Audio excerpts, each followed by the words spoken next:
For my house shall be called a house of prayer for all peoples.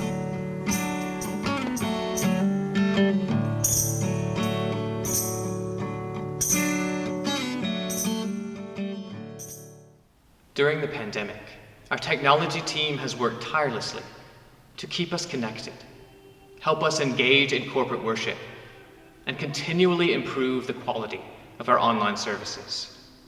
And I know that so many of us have been sustained and uplifted by St. Paul's online ministry.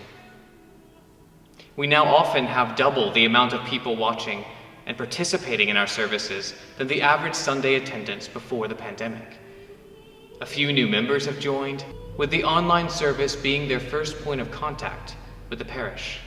And people who are homebound and have not been able to come to church for a very long time have expressed great joy and gratitude at participating on some level again in communal worship at St. Paul's. And what began out of necessity in a time of crisis has become a thriving ministry at the heart of our parish that is here to stay. At the moment, however, people and camera equipment are strung out across the pews and aisles of the church, making it impossible to regather for any sort of in-person worship when the time comes, meaning that upon regathering, we would, as things stand, lose access to what has become a life-sustaining ministry to so many of us. And as we move through and beyond the pandemic, this would exclude those who are housebound and most vulnerable in our community, and others who are maybe discovering their faith but are not yet ready to attend church in person. Through serious research and consultation with experts and other churches, our technology team has developed a thorough plan that would enable us to continue to stream our services and expand our online ministry, even when we begin to regather for in-person worship, by moving out of the aisle and installing permanent equipment. And this will also enable our building to become a thriving and creative community hub, as concerts and events will be able to be broadcasted to those who cannot be present, enriching relationships we have already established, such as with the Newburyport Chamber Music Festival, and forming new relationships throughout our community. And those who can't attend weddings and funerals in the church will also be able to share in these moments with loved ones from a distance. We would meet people's needs and serve others in our community in new ways.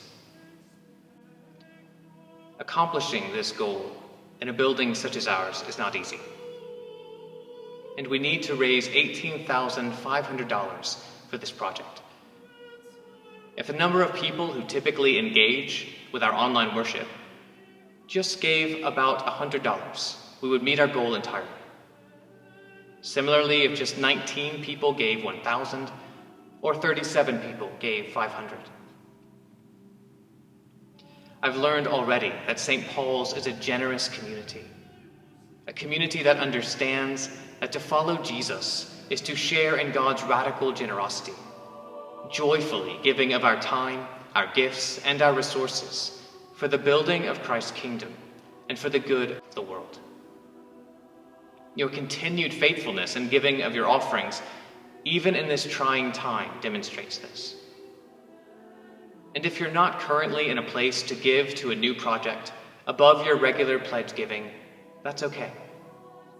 Know that your sacrificial gifts and service in this community are highly valued. We ask only that you join us in prayer for our future and in thanksgiving for what God is doing among us. Some of you, we hope, are able and willing to support the future ministry of St. Paul's by giving to this project, and any gift you can give counts. We are in a season of our lives that is reshaping our world, and how we as the church relate to it.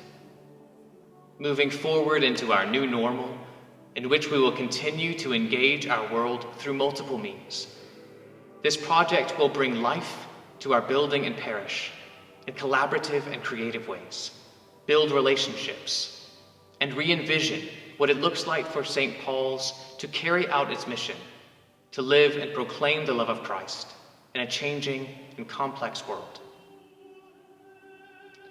So take a moment to pray with us. Have a look at the letter accompanying this video, and consider whether you might be able to contribute to the future ministry of St. Paul's by supporting this project. As we move deeper into our life together as a church community, my prayer for you in all things is the same as that for the church at Ephesus. I do not cease to give thanks for you as I remember you in my prayers. I pray that the God of our Lord Jesus Christ, the Father of glory, may give you a spirit of wisdom and revelation as you come to know God, so that with the eyes of your heart enlightened, you may know what is the hope to which God has called you.